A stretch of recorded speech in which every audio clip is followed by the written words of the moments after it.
Welcome back, fellow armchair generals. This is Gamer 1745 here with my continuing playthrough of Hearts of Iron 3 with Black Ice 9.11. We will be making stuff on 10 sometime, but not for this series. Okay, so we're going to continue this and recording this, unlike normal, live on Twitch. That is mostly because I didn't have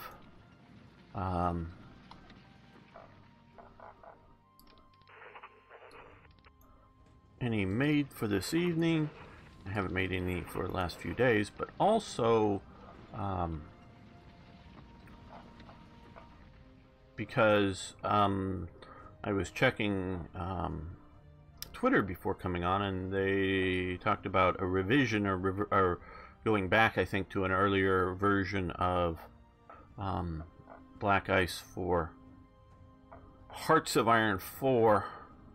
So I was thinking about restarting the actually starting over with the Finland series for Hearts of Iron 4, but with that sort of kind of being maybe not really stable enough, and I also had a report of crashes at the end of 36 on that, so that sort of made me go, do I want to start another buggy version of Black Ice? And I decided no, I didn't want to.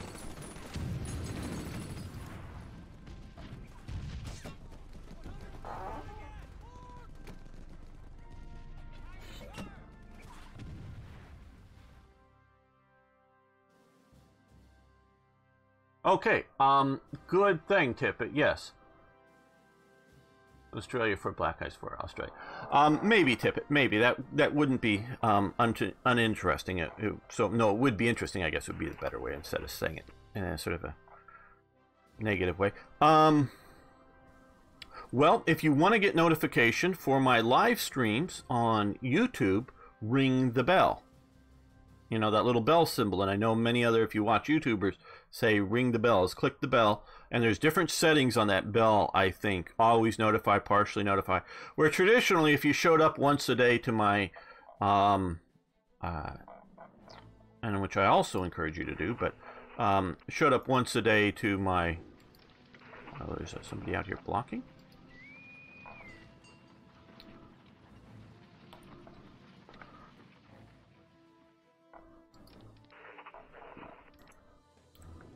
To my channel page, you'll normally obviously see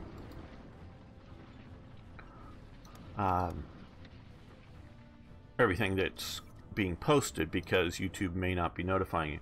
There's 3 or 4 channels I've rung the bell and want to get notification, quite honestly. The rest that I'm subscribed to, I don't need live updates as to when they make or release new stuff. Even if I watch most of their new stuff, it just, for me, partially because I want notifications to know when all of you guys are posting on my comment page so I can reply. I do like to keep that dialogue up, but also generally just don't need extra stuff. So I totally get those of you watching on YouTube, if you don't want to ring the bell, so that you don't want to get unnecessary notifications. So if that's the situation, don't do it. I want you to watch the way you want to watch. But if you want to be notified, and I don't yet have a schedule for YouTube, though I'm thinking of Sundays. So mornings my time. That seems to be best for the international audience that I have, and I'm really appreciative of that audience. Okay, Resource Powerhouse, plus 40% on money, plus 10% on resources. Okay, that will most assuredly help on everything. Okay, and we've taken out 4 British destroyer escorts. Very good. And I'm sure all that helped. Oh, you can stop your ground attacking. Go back to CAG duty.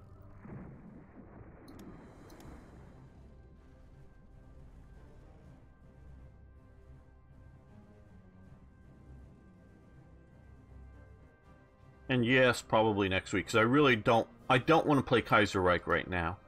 Not that I don't want to ever play it again, it's just Kaiserreich is a good once-in-a-while alternative. Well, let's attach you to a higher command. Sure. No, not that one, maybe, because I want you to a... okay, there we go. Because I just want you to... When you shatter, if you shatter as opposed to just die, I want you to go up command chain.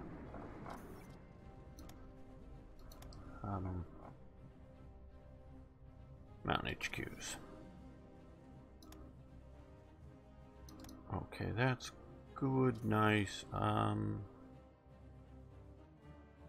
Well, since we have a lot of marine units and controlling of islands, marines HQs could be useful. Okay, we've got a lot of stuff here to do. Click on. Okay, some of this we don't really want to do. 7th and 7th level Imperial Air Force and Navy HQs also useful, just in and of themselves. A little bit of manpower, that's fine. Okay, mountain level 3 is good. We could use that. Yeah, just clear that out now. Bank for International Settlements. Yes, we want to do that, but not forming Nanjing right now. And that looks like all I want to do right now. So, that'll get us more of these guys. Which, at some point, I'll figure out and move to other island bases and things as just a little bit of reinforcements. Obviously, that's not going to stop an invasion on its own, but it could help. It could help. Naval base. Which one is the... I don't know. That one, maybe. Who knows? Well, maybe we could check it for now. Nope, that's Air Force. So we got 2. Is that the Naval HQ? No, but are sort of, but okay. And we're under attack here, yes. Blocking their retreat attack.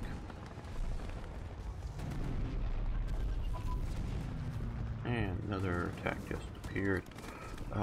Radio communications, infantry radio communications. We will move this to tanks. And we have a little more leadership because of the Bank for International Settlements, most likely. Yeah.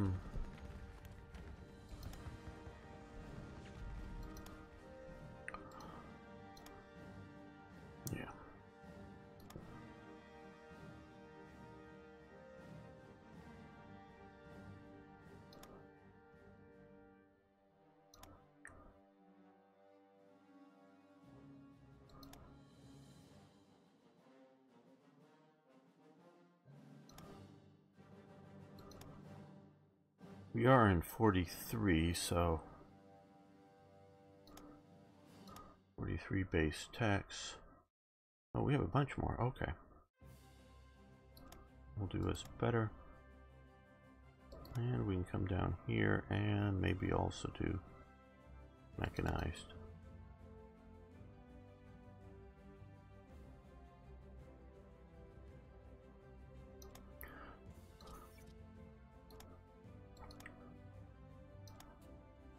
Well, quite honestly, with Australia, one of the things that sort of makes it a little better with Hearts of Iron 4 is those spammed out ICs that you get for having a lot of political power. Because that's quite honestly what I am... They're blocking my attack because...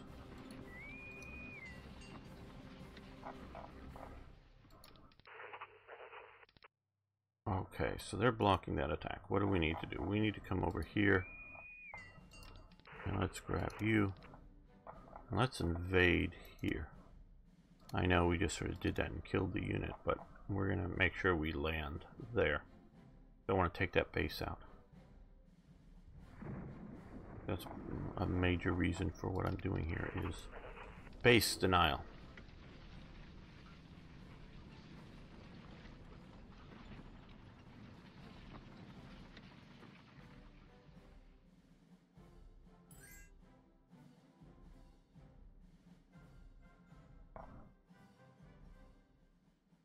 Yeah,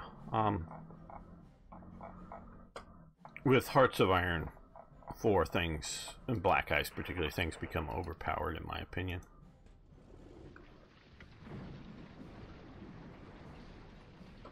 Okay, let's come back up to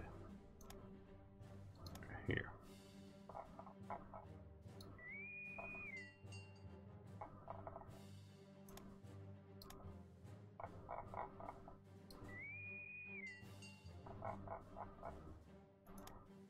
But we're also going to, oh, let me check the, oh, these guys could use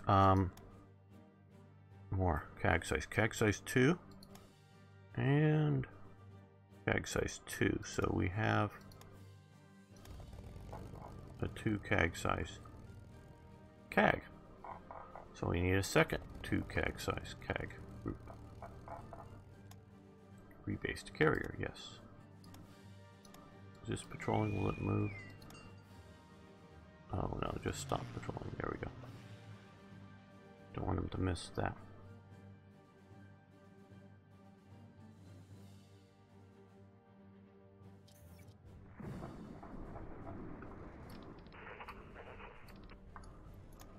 You can help with that.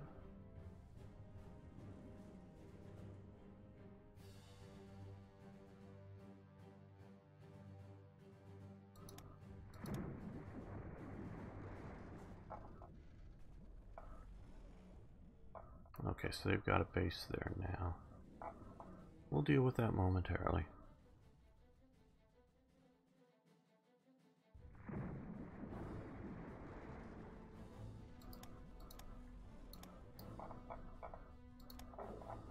Okay, these guys are looking a little too weak. Retreat out.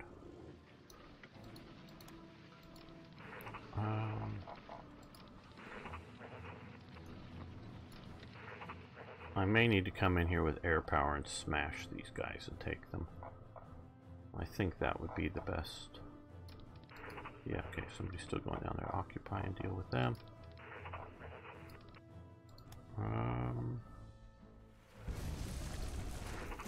Okay, we're stopping that. And mentioning air power. Maybe we should have done so before, but I'm sure we should have done so before.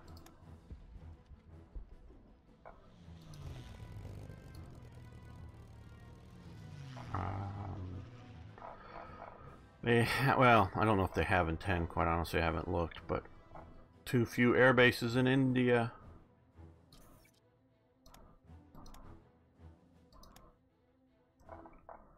Okay, you guys here, you're attacking there against... Okay, stop. You come there, you're gonna support that attack. You come here.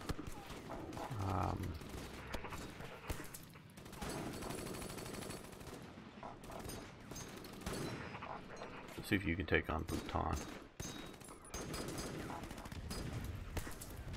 Oh, how are we doing out here? Okay, fair. Now the invasion here. Okay, good. You made it ashore in the right spot. That is good. Which also means we're probably going to have a naval battle right out here because those guys are coming out to sea. Hopefully we will take them down. 3 submarine flotillas. Good. Yep, we lost the province. Who cares?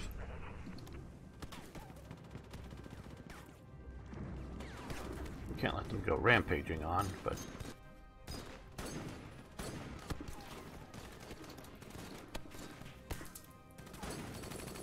How are we doing? Okay, so we got plenty of production. I think the right things. I think the right things.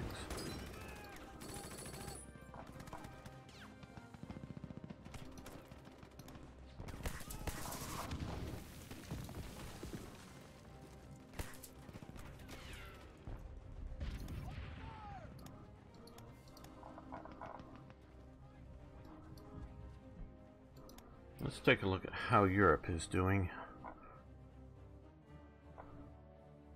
Well, not so good. Because the Germans had sort of all of the Pripyat marshes here before, didn't they? Didn't they push to about, or most all of it? Looks like the Soviets have pushed back here. And similarly, maybe along here a bit. Let's go back to this view here. And definitely not good along here. They're actually being pushed back a little bit. Being held by just a mech division, so that isn't so good. Maybe historical, but not so good. It looks like, okay, they've totally cleared out everything they could clear out here. That's an impassable terrain. So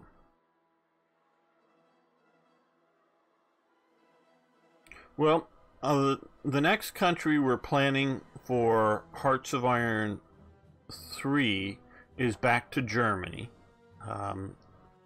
And then after that, then we're planning for going after America, is the current plans. So the Germans are losing here in Norway. I don't think they have, let's look at supply mode.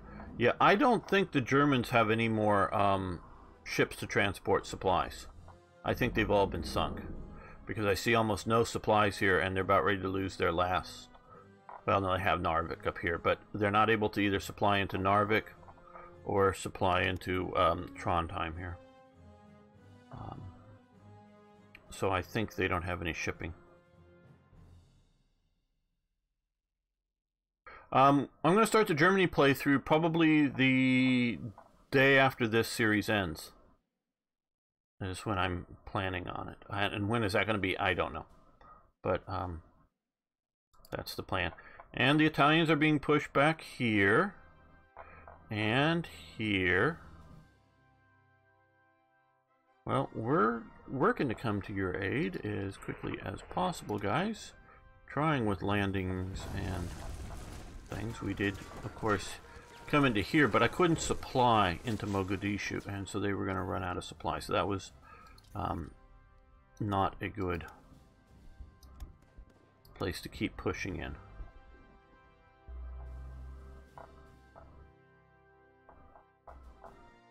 Of course, hoping to supply here. The main reason for attacking here is to affect the British in North Africa. It's not going to, at least for the moment, affect the Americans, not until they get a contiguous territorial thing. Okay, combined arms advance. For armor. 41. Okay.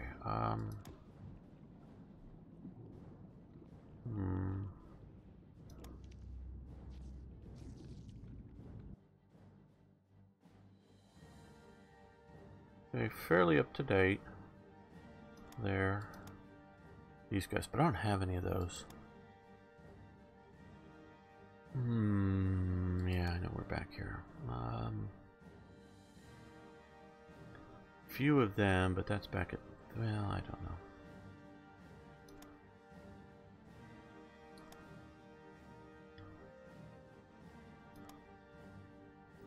Well, it looks like we're keeping our Navy well trained.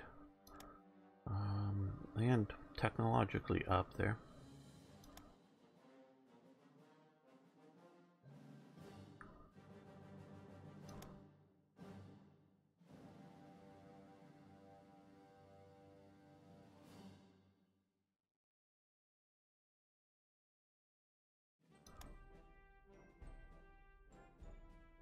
Okay, we'll do encryption machines. That'll help a bit.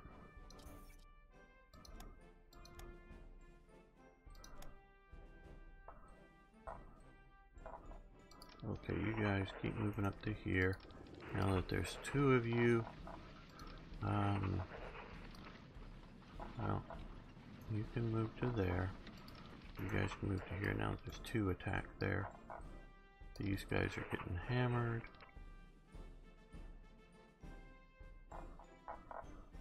Okay, now attack here with this unit supporting.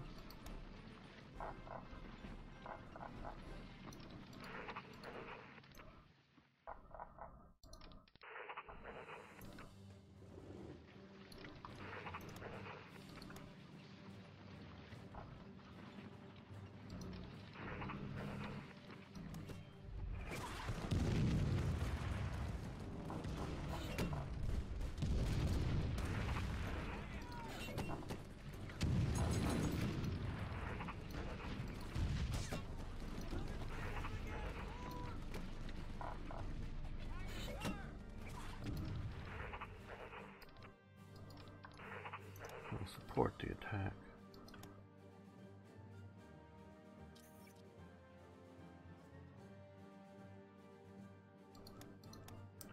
I'm just very afraid the internet's going to become a safe place. And I mean that in several ways. And ultimately none of them good. Oh, I'm holding down the wrong key. And there's not much I can do about it.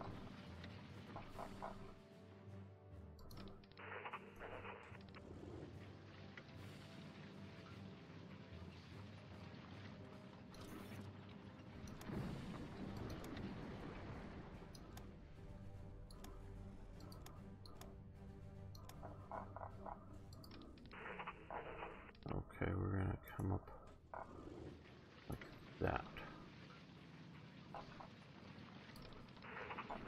Okay, how many hours until you can move?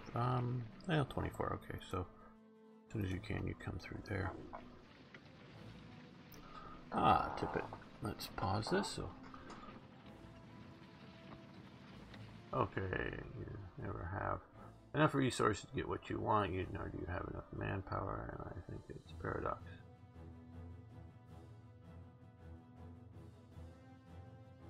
Yeah, with all the DLCs. Okay, good.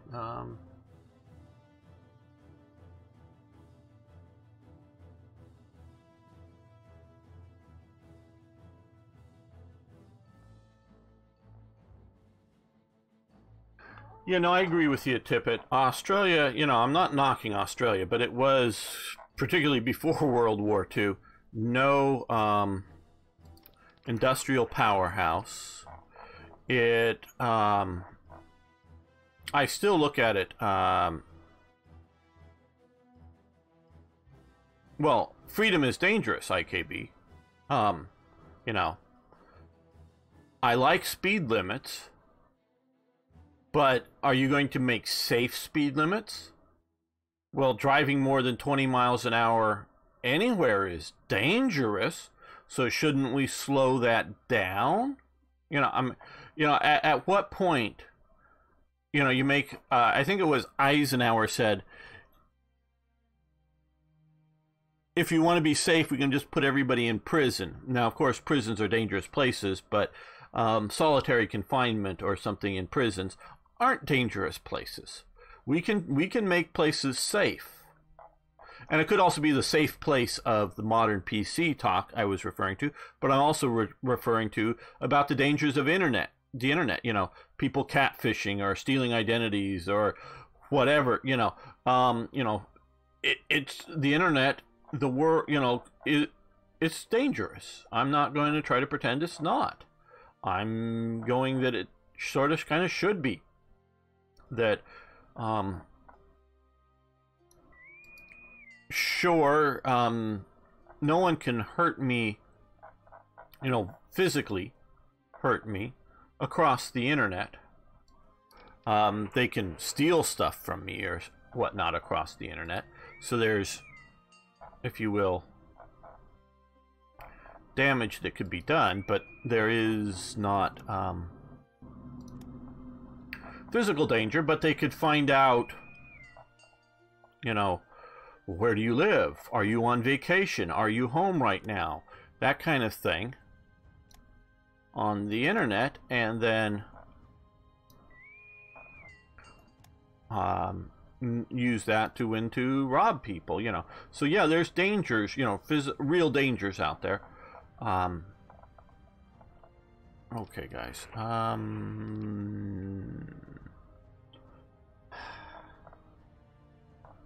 Where? Let's see if we can find a military police unit. Okay, now, well, we can maybe now. I don't want to totally. Okay, transport. Okay.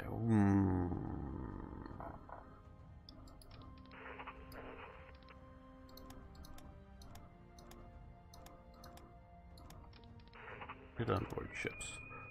Didn't necessarily want to get all of you over here, but let's come over here.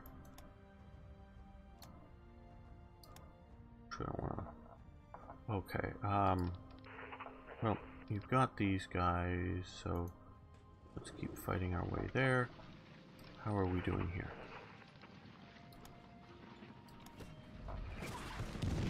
Well, we should move. Those are not the type of units I'm looking for.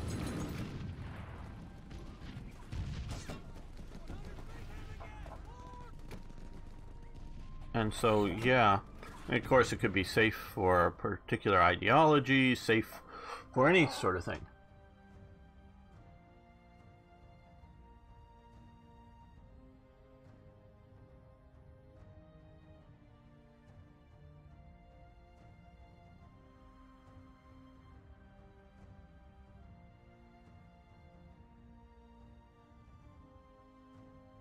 Yeah, Tippett. No, I think Australia is a great place. I haven't been there, but you know, it's World War II definitely got a lot more people to move to Australia than before. But I still think of it as a relatively empty place, population-wise. It is getting. I don't know recently if it's getting more industrial. It definitely has gotten more industrial from before World War II. This is not a knock or disparaging from my viewpoint of anything with Australia. It has, like you say, a lot of potential. It's just still the potential. And one thing I learned when I was traveling in Europe for the first time, way back, and Tippett might be able, like in 1988 or 89 or something. I was just out of high school. I took a like about a 30-day tour of Europe with a British tour company. So it was mostly not Americans on the tour group. People from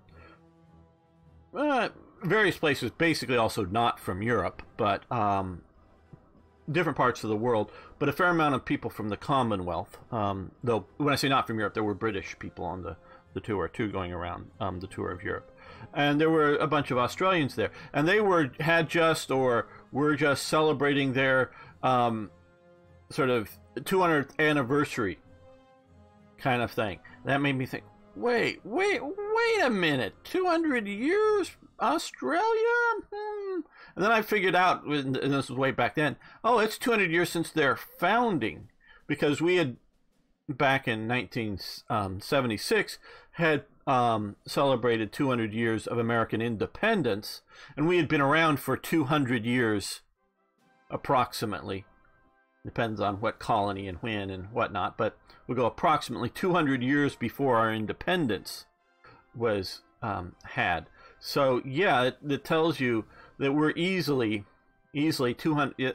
America is 200 years older than Australia, and we've had definitely more immigration for longer, and we are bigger, and we have more resources in the United States. So yeah, that's Australia comparatively. Yeah, and I don't know, because of water, how much you'll be able to populate your interterritorial regions, but it's definitely a thing that I'm sure one way or another, you will figure out some level of water issues to populate that better. I don't know if it comes to the category we'll ever get high density population, but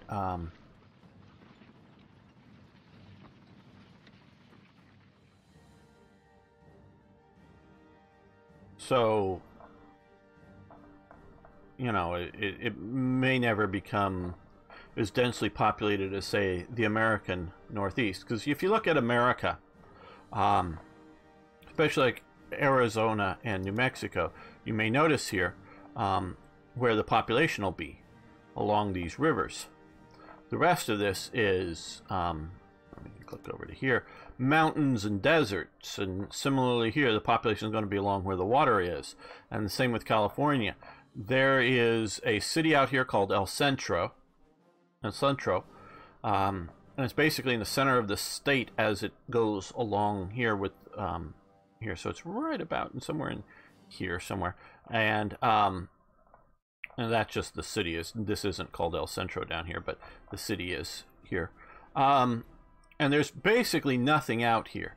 And that's a small city. I've never actually been to El Centro that I know. Well, no, I don't think I've ever been there. Needles and Blythe are both small towns. Baker, yeah, okay, Baker's a small city. 29 Palms, that's a small town outside of a Marine base. Coachella, where they have the music festival, that's all empty. And then, obviously, these sort of mountain areas here is basically empty. The only sort of big city up here is Reno, Nevada, which is a little bit of Nevada, is in, I guess it's more, because it's along this lake here. Carson City is a bit more inside. Reno's a bit more there, because Reno's right on the border with California. Crater Lake, I think this is. But most of California here is pretty damn empty, most of the farmland. And so we got the water and whatnot along the coast is where we live. And so, but you can look at, Nevada is, I think, 80% federal land, and most of the people live in Las Vegas and Reno. And so a lot of the American West is, I don't know if as empty as Australia, but it is not a highly populated place. Now you come over here, this has a fairly high population density, and can have such a thing with rather green, rather nice places to live. So, you know, you have to sort of look at America that way. Now Australia is, you know, a few cities are here, one city over here, basically Perth, and mostly empty places with little towns dotting the thing, and I would still sort of call that today. And yeah, so that's my evaluation.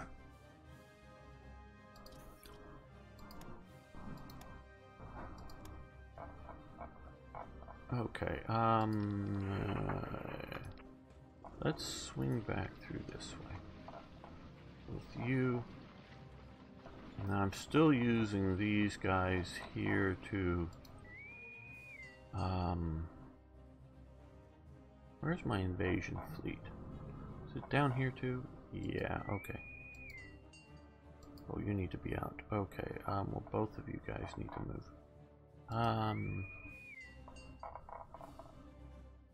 Well,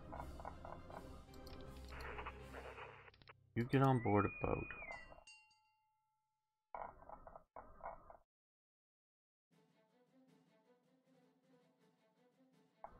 Okay,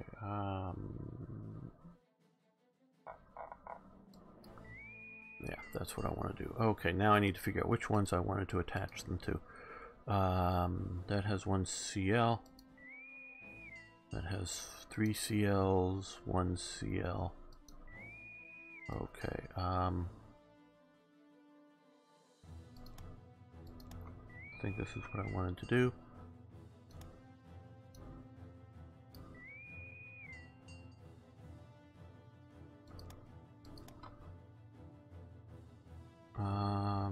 No, that has too many CLs. Okay, so it's not the first Kagan or whatever. Okay, the Zuikaku group, then I'm presume. Trying to have a good balanced naval forces. Okay, so now those are a little better balanced. It may not be balanced, but you guys come down here. Get ready to deal with whoever it is that tries to escape. You're the bombardment squadron, so that you guys can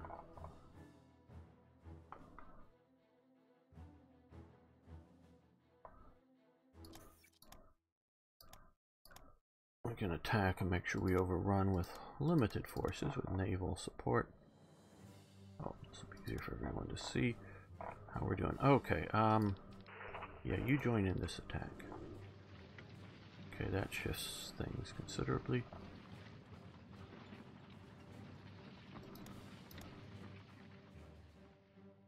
Okay, you guys keep coming along here. Bit of a mobile defense.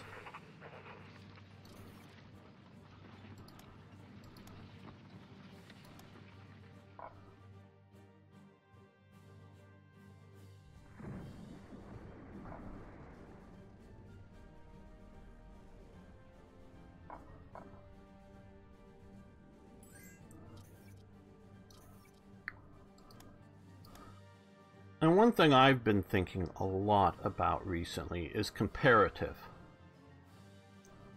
And the comparative is important.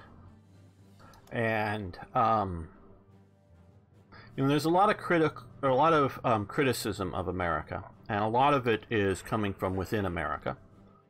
You know, did something very bad to the Indians. No, you got to call them Native Americans, but you did something bad to them, and America's an unjust place because of that. And you know, in the past, no one's complaining about really no one complains about how we treat Indians nowadays, because we treat them very well. You know, I'm not talking about individuals and racism. I'm talking about the government and that kind of thing.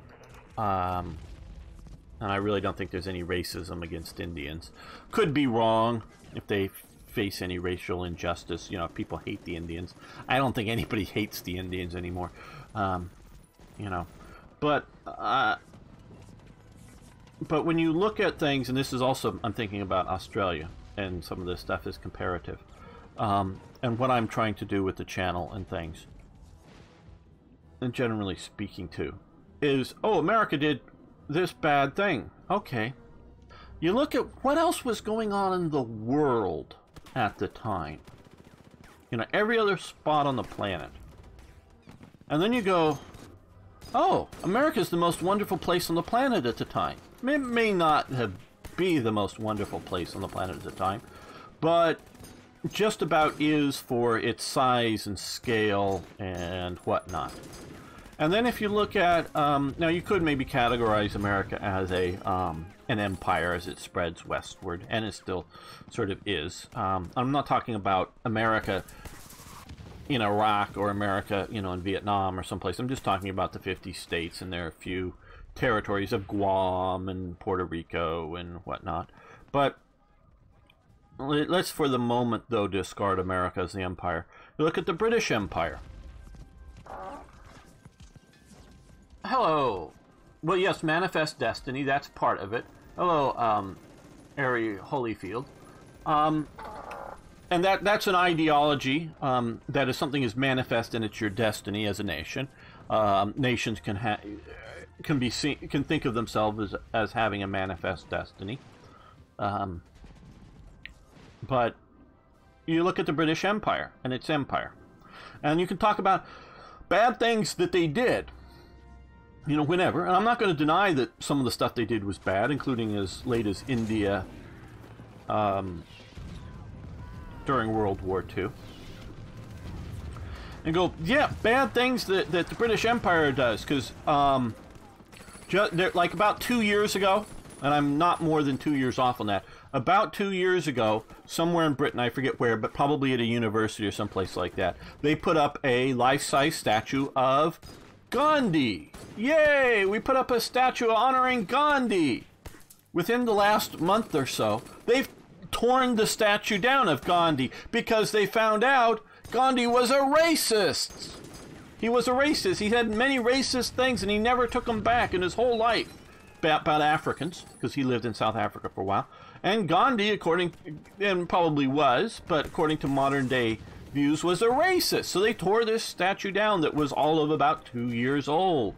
And of course, they want to tear down Cecil Rhodes' statue from, whether it's Cambridge or Oxford, I forget, or whatever school he went to there. I'm sure it was based on that. And so they want to tear down Cecil Rhodes' statue. Well, look at the British Empire and compare that to every other empire in the history of mankind. And you go, if you really look at that, and especially if you go into, like, you take the Soviet Empire as an empire, and the Chinese Empire, because trust me, China's an empire. Now, it's not been doing a lot of stuff overseas, but it conquered lots and lots of different peoples and things here. It's an empire. And so, again, we're sort of dismissing America as an empire, but so the British Empire, to me, is the most kind, gentle, and most fair empire that has ever existed in the history of mankind. So it's a comparative thing. It's not, did bad things happen in the past? Did some political organization that organization by being a state, we'll send you guys down here to collect these territory, a state, province, country, national organization, some sort of, political organization of some type. Are you bombarding here? I'm just checking to see. Yeah, we have short bombardment. Good, that'll help. And so you compare that, and you come up that Britain was a wonderful empire. And I was talking to IKB the other day about some of the things I think they did wrong, more organizationally than anything you would call a crime. But so Britain had this great empire, and that is what is being lost in this sort of postmodernist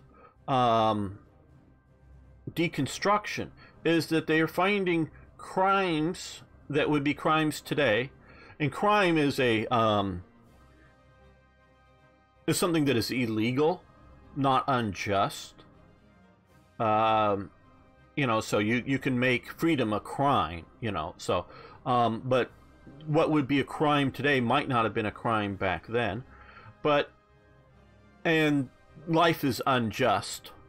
And I go, thank God, because I have a good life compared to other people on the planet, so I thank God for that life is unjust. I'm sure the people that are lower on the social economic pyramid maybe wish more justice in life, but life is unfair.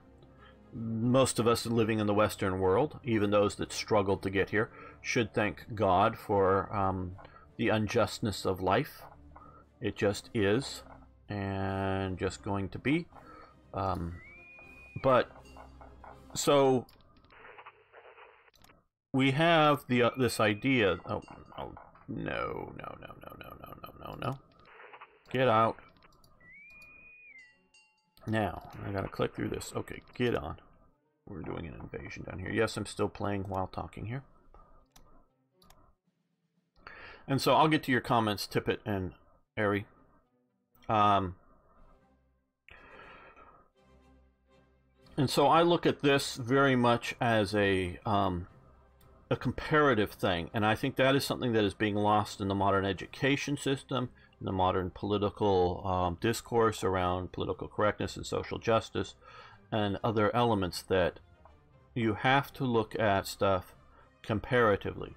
So I don't in any way, thinking of Australian Tippett and what we were just talking about earlier, and that both is sort of in the British Empire element of it, but also in that, and I doing this a little bit, I guess, with Tippett, but because he's here. I do this a lot more with Germans in particular because I'm often explaining their history to them because they choose to watch me. It's not because I'm a know-it-all and they have to listen to me. I have a large viewing audience, especially when I'm playing a German-based, whether it's Hearts of Iron 4 or Hearts of Iron 3 game. I have lots and lots of Germans watching me, being a foreigner, explaining to them about the history of their country. And I don't even speak their language, so I can't even read the documents of the past in the original language, where I can read the documents of the past in Tippett's thing. So in de facto, I'm explaining his country to him, and of course he knows it better than I do. And no, I haven't even visited there, but I have visited a good big chunks of Europe and many regions of America. But I'm sort of trying to do it in a comparative sense, and not in an absolute sense. You know, Australia is a relatively dry place. I'm not trying to say what the humidity level is in any particular region of Australia. It's just comparatively dry compared to Europe, say, and that kind of thing. And so that's a lot of what I'm doing here, and is the way I see this as being a comparative analysis of things. It's not that I know it better than you do, where you live or where you're from, but it's trying to compare that with other places. I heard somewhere Gandhi was interested in Christianity when he was young, but he turned away from it because of his caste or skin, one of which weren't for the Christians. I'd be a Christian. Yeah, I don't know much about that. I do know that he did study other than Hindu religions, including Christianity. I don't know if it was an attempt to maybe convert or oh sure, you'll be back right back. Didn't even, yeah, haven't got to that yet. Or just simply wanting to as a comparative religion thing, or thinking he was going to convert. But I do know that he did that, and there was a fair amount of racism, and I guess is what I'm trying not to be, is condescending, that that the British were about everything, and the Indians, and so not everybody took to their proselytizing well.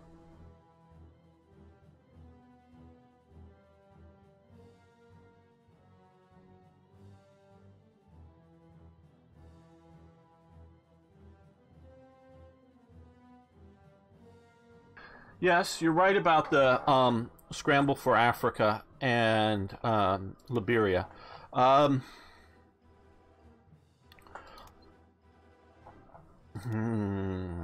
This really, the big difference here was this was not at that time very much an attempt, and never, to my knowledge, ever was, an attempt of America to control anything in Africa. To some degree, it gets back to your Manifest Destiny comment. America is very uninterested in Africa ideologically. And I mean that ideologically in several ways. Definitely the Manifest Destiny thing was an ideological idea of going across America, and you can see it, and we could go into details, but this is not the place to do so, about America's spread. But also America ideologically wants trade with the world. It's an ideological basis in America. It wants trade with the world, and so to do that. And within our Navy, we also have Alfred Thayer Mahan, which does cover this series. Ideology, and in his day, it was coaling bases where you could have a lot of coal stored up to keep coal-based ships operating. But today, it comes out as basing support for ships and aircraft. You know, we have Diego Garcia down here. Maintaining some basing rights in Japan now that we've lost our basing rights in the Philippines. We still have, we're maintaining direct ownership. This isn't a territory or well, it is a territory, but it isn't a protectorate. And all the Guamanians, all the people of Guam, love being part of America. Trust me. They were part of America. We got Guam as part of the Spanish-American War. And that was got as a direct thing, as opposed to this was just a, when we took it over, they were supposed to get their freedom, you know, government in 45 at the time. But I think it should have been delayed because of World War II, because that really destroyed a lot of the intellectual leadership and such within the Philippines. But this was acquired at the same time, but America was going to keep it to be sort of a coaling base at the time, and the people of Guam, I don't know if Guamanian is the right term, generally liked being colonized by the Americans. And then the Japanese showed up, and they loved being colonized by Americans after the Japanese showed up. And when America came in and basically destroyed every single structure on Guam, the Filipinos, I mean, the Guamanians, they were pretty happy with that. That every building, every house, every home they had was destroyed because it got rid of the Japanese. And you can read and look at some of the stuff just sort of while the Americans were liberating the island in the immediate post. The people of Guam were pretty damn happy the Americans were back, even if it meant, you know, shore bombardments and battles and destruction of everything, because they ran away from the fighting, of course, and, you know, most survived. But they were all pretty happy with that, and so obviously they didn't want their island blown up, but to get rid of the Japanese, they were pretty happy with that, because if you look at any of these islands out here, even the ones that are theoretically independent nowadays, or small multi-island nations or something, basically anybody who shows up out here with battleships, anybody living on these islands, you do what they say. These people that live out here are purely at the whims of it, because they were at the whims of when the Germans finally decided to want their empire, picked up some of these islands, and then when the Japanese wanted them, decided to go into World War I to pick up the German islands, so that they did that, and so they took over these islands at their whim. And of course, when the Allies sweep in and get rid of the Japanese, it's sort of at their whim. You don't think China, who is making artificial islands here because it wants to control things, if the U.S. and other sort of larger powers were going to become a vacuum here, you know, leave it, that the Chinese wouldn't decide to just come in and decide that this island has been Chinese historical territory forever and take it over. No, these islands out here exist and do whatever great powers tell them to do. You know, and so you can talk about, well, pick an island. I don't know which, because there's several sort of little island nations, and in Fiji or something, some are independent, some are still French colonies, and technically or in an actual fact. But these people, including even if Hawaii, you know, it's just not that big, they just aren't going to be able to defend themselves against things. So they can be independent, but only with protection of great powers. So if any great power really wants to come in, because you really can't do a guerrilla campaign, you really can't do an independence campaign. Good to have you back, Arno. So you know, so it's just with these little islands, pick your great power that you want to be associated with, and, you know, be happy that. And so so America ideologically wants some islands to keep the sea lanes open. So that is why we want to own Guam. That does have a population. Diego Garcia basically has no population. I mean, literally has no population, but U.S. Armed Forces living there. The people were moved off. The few people that were there were moved off and compensated by the British. Speaking of Spanish-America War, one of the best, if not the best, presidents fought it. Good old Teddy Roosevelt.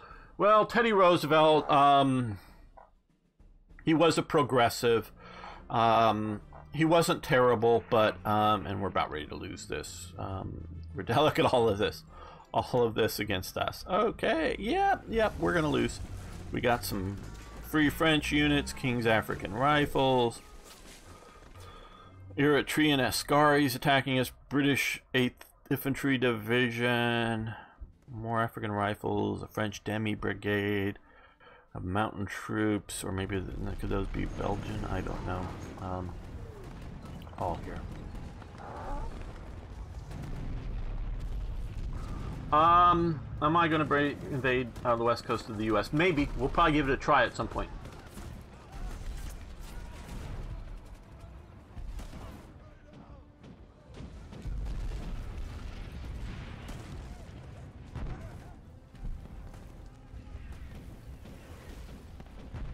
Yeah, and yes, Tippett.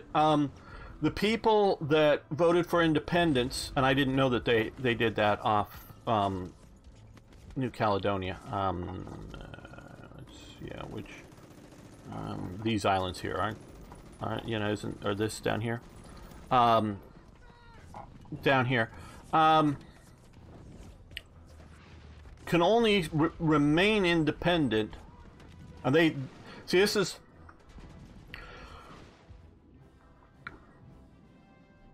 Trying to frame my words correctly.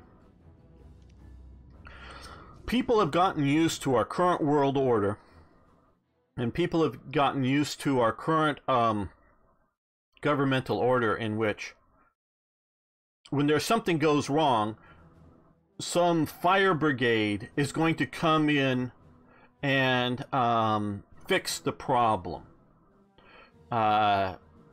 So they believe that, well, if somebody's breaking into your house, what do? You call the police. I'm not saying you don't call the police, but the police aren't going to get there in time. And so people around the world think, have gotten so used to this idea that of reliance on government to help them out in the immediate thing when you need to be able to defend yourself. And smaller nations think the current world order is such that if something goes wrong, they'll just call in the whoever it is, the UN, the whoever, and they're just going to ride to the rescue and save them. Now, we did ride to the rescue and save Kuwait, because Kuwait was an American ally and somewhat of an ally of other nations. But we also realized, I think at the time, that with Saddam Hussein taking Kuwait, and he thought he had American permission. Saddam Hussein talked to the American ambassador to Iraq, which was a woman, which was a mistake. It was a sort of a diversity / thumbing your nose at the Arab anti-woman viewpoint, putting in a woman to show them, well, you got to respect a woman, because she's an American. She wasn't a very good ambassador. And so Saddam Hussein asked her, because Kuwait had been funding, or with loans, a lot of Iraq's war with Iran. Well, after that war was over, Kuwait wants to be repaid. So Saddam Hussein doesn't have a lot of money, and so he asks for help from the U.S. to, I don't know whether it's renegotiate the loans, convince Iraq not to get its money back, or something. Don't know the details. And the ambassador says, we'll let you work it out. You just work it out with Kuwait. It's your problem. We're not going to be involved. And so Saddam Hussein took that as a message, oh, well, we can do what we want. And so he continued to put a little bit of pressure on Kuwait, and Kuwait wasn't going to adjust anything. So he decides to invade. He thinks he has American permission. Well, this, of course, scares everybody here because, of course, Saudi Arabia also had given them lots of loans. And so he thinks they're worried that he's going to continue to try to take other places. And so we have to come in and step in and secure the country. But I think we're seeing with what's happening in Syria, and it's sort of the kind of things we're doing in Syria, but we're not always going to come in and solve the problem. And so smaller nations really need to understand that. And I know I have viewers in many different places, but some are in smaller nations. And yeah, probably France, Germany, and the Netherlands, and Luxembourg are probably not going to be invading Belgium anytime soon.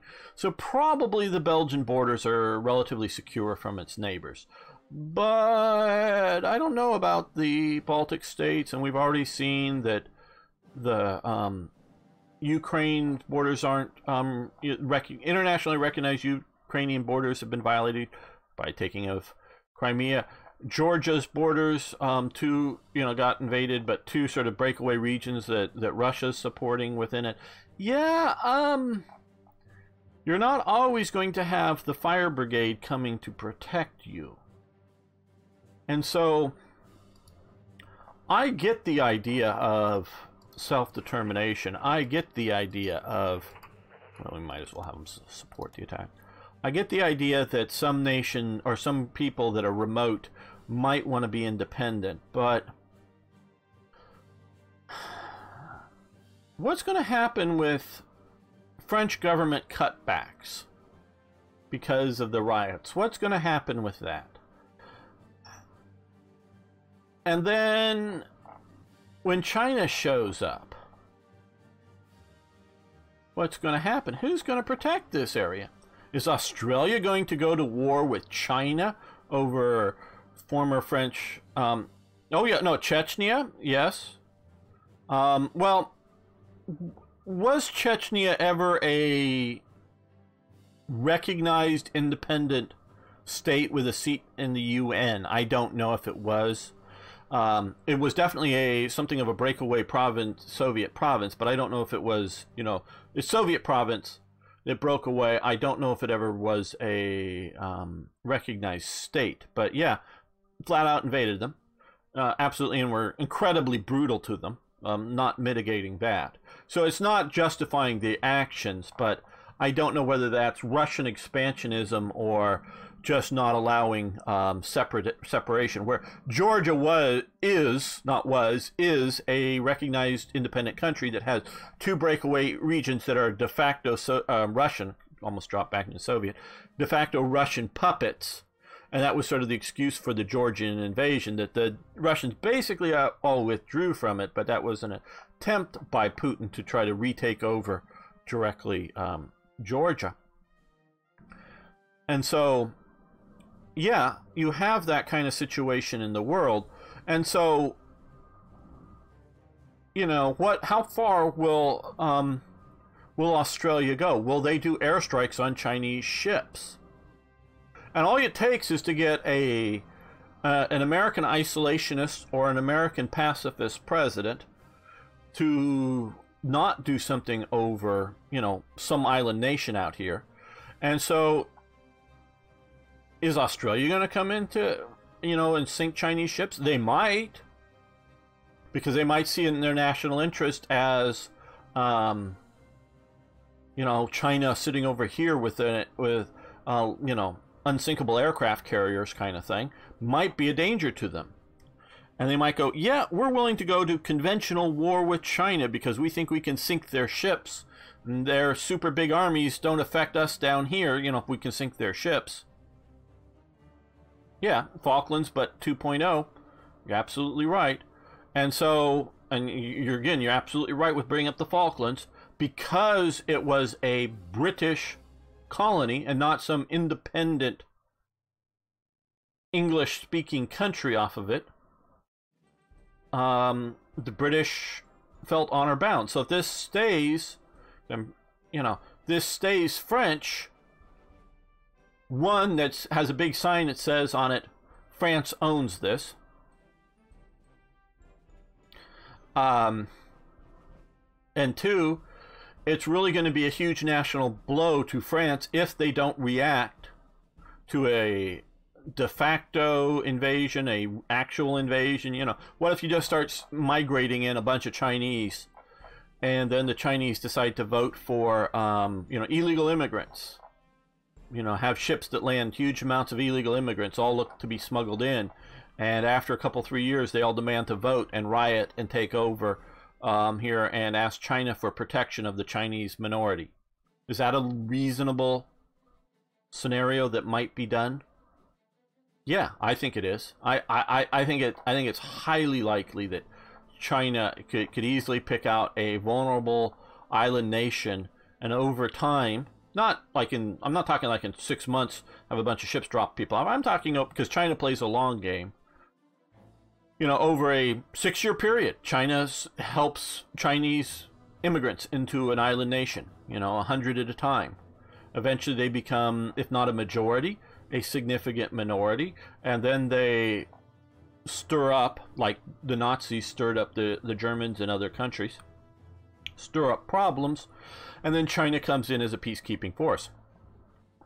And that kind of thing. And I could see that readily happening. And I sort of see that happening in Australia and New Zealand right now. So,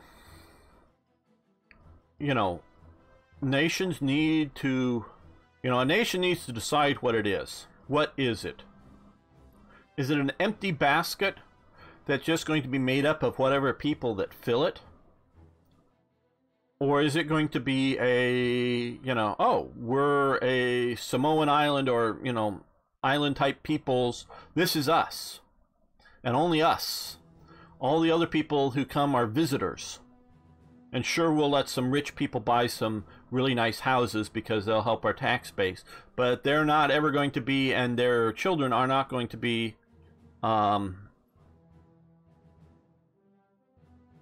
what UN? UN has a, China has a veto in the UN. China will just use its veto.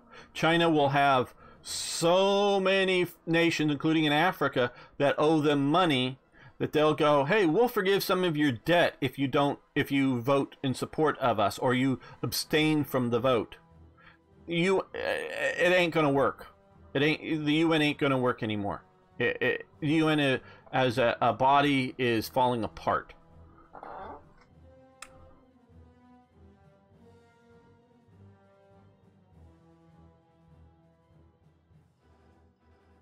Yes, you're absolutely right, Tippett, and that's what they're doing. And they're going to have what seems like justifiable reasons, like Hitler and the Nazis had justifiable reasons over the Sudetenland. That doesn't mean that they're just. That doesn't mean that you have to give them the Sudetenland. It's just they have a justifiable, and there's also justifiable reason equally, or no, I would say greater justifiable reason, that territory was Czech. And so you have two justifiable, some may be more justifiable than others, but you have two justifiable groups conflicting over the Sudetenland. China is working on justifiable reasons for around the world. And they are looking to get stronger. And so,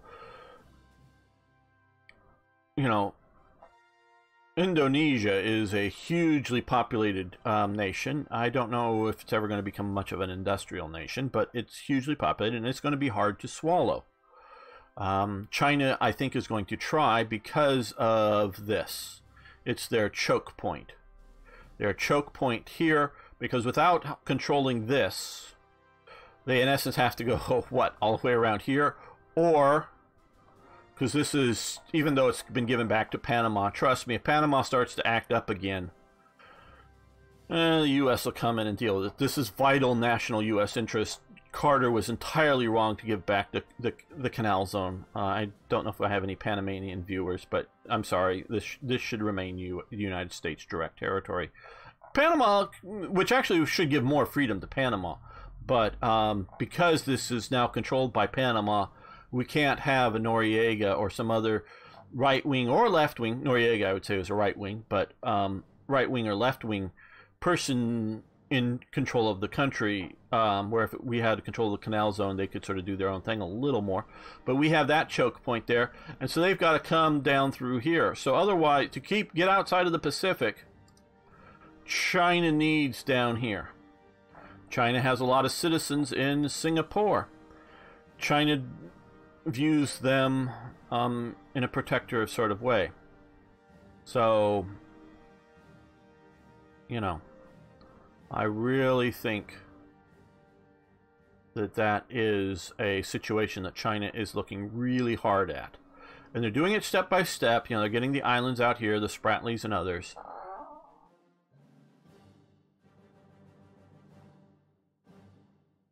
Yeah, but guarantees, okay, also would mean I'm just build up. Japan is building up more. Actually, they are right now building up their armed forces more. Gives India a chance to hurt China. Yes, you can talk. I mean, Azads isn't here today, but he would definitely be giving us the Indian point of view on this conflict. But the U.S. has a treaty, a current treaty. The U.S. has a treaty with Ukraine for Ukraine to give up its nuclear weapons, because it had a bunch of Soviet-era nuclear weapons that were in good shape. For it to give up its nuclear weapons, the U.S. agreed with a treaty to protect the borders of the current borders of the Ukraine, including go to war to defend the current borders of the Ukraine. Okay, we have a treaty to protect the borders of Ukraine, which, since it happened under Obama, we didn't protect the borders of Ukraine. So there's a treaty. Okay, with a guarantee that we would protect them. The U.S., the might and majesty and the integrity of the U.S. was on the line to protect the borders of the Ukraine if they gave up their nuclear weapons. This happened under Clinton, I believe, who signed the treaty to get them to give up their nuclear weapons, because otherwise they could threaten to launch nuclear weapons against the Russians or somebody else. How did that work out? The U.S. still recognizes this as Ukrainian territory. So they don't even have the fiction of, oh, well, that's really not Ukrainian territory. No. Mariupol's here, what is it? Right around here, they're occupying about somewhere in here. Or maybe it's more here, I don't know. But Russian occupation. So yeah, treaties, guarantees.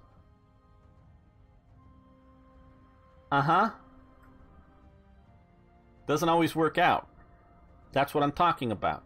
If they strike at the right time, at the right conditions, when France is chaos burning kind of thing, France doesn't have, you know, I'm not saying if China, like, tomorrow starts invading Taiwan, the U.S. won't help them. Today they would be, I believe the U.S. air groups would try to be sinking any sort of ships out here, and I believe shoot down any sort of aircraft around Taiwan. 10 years from now, I don't know who's president. Bernie Sanders, you know, some other dovish person, or some a Republican but who's an isolationist.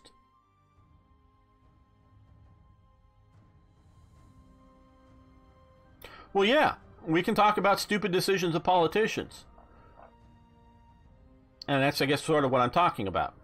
Stupid decisions of politicians.